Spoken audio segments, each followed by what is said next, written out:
결혼 기간이 길어지면 길어질수록 우리는 남편의 실망스러운 모습들을 자주 보게 됩니다. 이 남자가 내가 알고 있던 그 사람이 맞나? 이런 생각이 들면서 남편에게 속았었다는 느낌을 많이 받을 거예요. 그러면 남편이 너무나도 싫어지게 되죠. 심하면 남편이 옆에서 숨을 쉬면서 자는 모습도 꼴보기가 싫어집니다. 하지만 중요한 사실은 우리가 남편을 싫어한다고 해서 관계가 다시 좋아지거나 꼴보기 싫은 남편을 평생 안 보고 살 수 있는 방법은 거의 없다는 거예요. 단지 우리 마음만 괴로울 뿐인 거죠. 그래서 어떻게 하면 우리가 그런 마음을 진정시킬 수 있는지, 그리고 왜 그렇게 하는 게 우리한테 좋은지 정말로 쉽게 알려드리겠습니다. 이 영상 끝까지 봐주세요.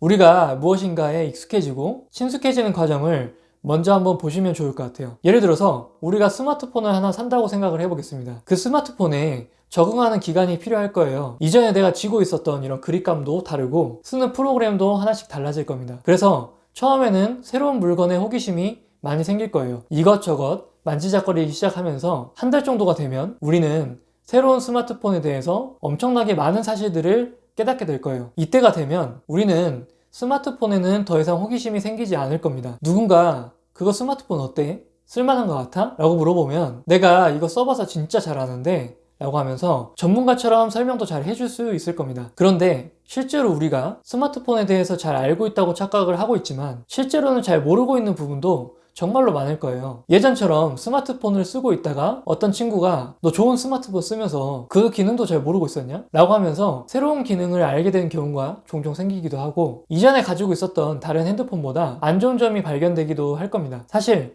내가 가지고 있는 스마트폰을 잘 알고 있다고 생각하지만 100% 모두 알고 있지는 않은 거죠. 아마도 똑같은 스마트폰을 20년 동안 쓰더라도 몰랐던 새로운 사실들은 언제든지 발견이 될 거예요. 똑같이 남편이라는 사람도 마찬가지일 겁니다. 결혼 생활이 10년, 15년이 지나가기 시작하면 대부분의 아내분들은 남편에 대해서는 내가 전문가다 라고 이야기하시는 경우가 정말로 많거든요. 하지만 이것은 착각일 가능성이 매우 높습니다. 인간은 스마트폰보다 100배는 더 복잡할 거예요. 그리고 우리는 때때로 나도 나를 잘 모르겠다 라고 말할 때도 있지 않나요? 그런데 정말 우리가 남편에 대해서 전문가다 라고 확신할 수 있을까요? 제 생각에는 우리는 죽을 때까지 남편에 대해서 아무리 이해를 잘하려고 해도 50% 이상 알기에는 힘들다고 생각합니다. 일단 그 이유에 대해서 이야기를 하자면 길어지기 때문에 기회가 된다면 다른 영상이나 카페 칼럼에서 이야기하도록 하겠습니다. 그런데 우리 마음은 친하고 가깝다고 느끼는 사람일수록 그 사람을 100%다 알고 있다 이렇게 착각을 하게 됩니다. 그리고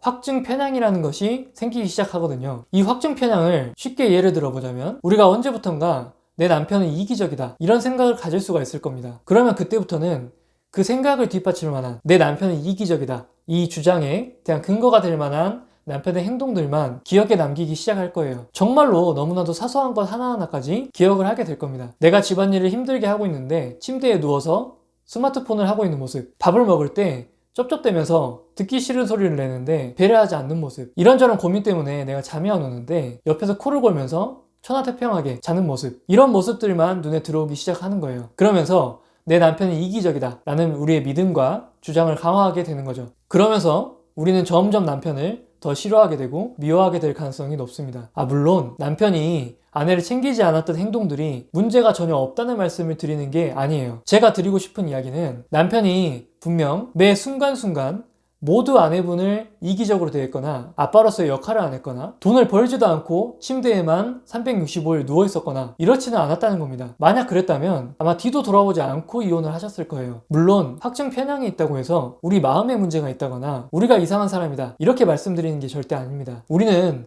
남편과 결혼 전에는 지금과는 반대의 확증 편향을 가지고 있었을 거예요. 그때는 남편의 멋있는 점, 좋은 점만 보이셨을 겁니다. 이 확증 편향은 누구나 가지고 있고 그렇기 때문에 인간은 스스로의 그리고 자신만의 신념체계를 세우고 살아갈 수가 있어요. 그런데 우리가 당장 이혼하고 싶지는 않지만 남편이 너무 싫다 라고 말한다면 분명한 사실은 우리가 가진 그 확증 편향이라는 것이 우리에게는 전혀 도움이 되지 않고 있다는 사실입니다. 그렇게 하면서 남편에 대한 불쾌한 감정들을 스스로 키우고 있었다는 거죠. 그리고 불편한 감정들을 키운다고 해서 남편이 우리의 마음을 진정으로 이해해주는 것도 아니고 우리 마음만 고통스럽고 에너지를 계속 낭비하게 된다는 거죠. 그렇다면 우리는 어떻게 하면 우리의 마음이라도 진정시킬 수 있을까요? 먼저 우리가 새로운 스마트폰을 샀을 때를 다시 한번 떠올려 보겠습니다. 우리는 스마트폰에 대해서 전혀 몰랐을 거예요. 처음에는요. 그래서 우리는 스마트폰에 호기심을 가지고 하나하나 알아가는 탐험가처럼 행동을 했을 겁니다. 똑같습니다. 지금까지 남편을 100%다 알고 있었다. 이 마음부터 내려놓는 겁니다. 나는 남편을 전혀 모른다. 이 생각부터 먼저 하는 거예요. 그리고 아직 밝혀지지 않은 남편이라는 미지의 세계를 탐험하는 사람이라고 생각을 하시는 겁니다. 그리고 그 탐험가의 마음으로 하루에 한 개씩이라도 내가 남편에 대해서 새로운 사실을 한 개씩만 조금씩 찾아보시는 거예요. 무조건 장점을 찾으라는 말씀을 드리는 게 아닙니다. 그냥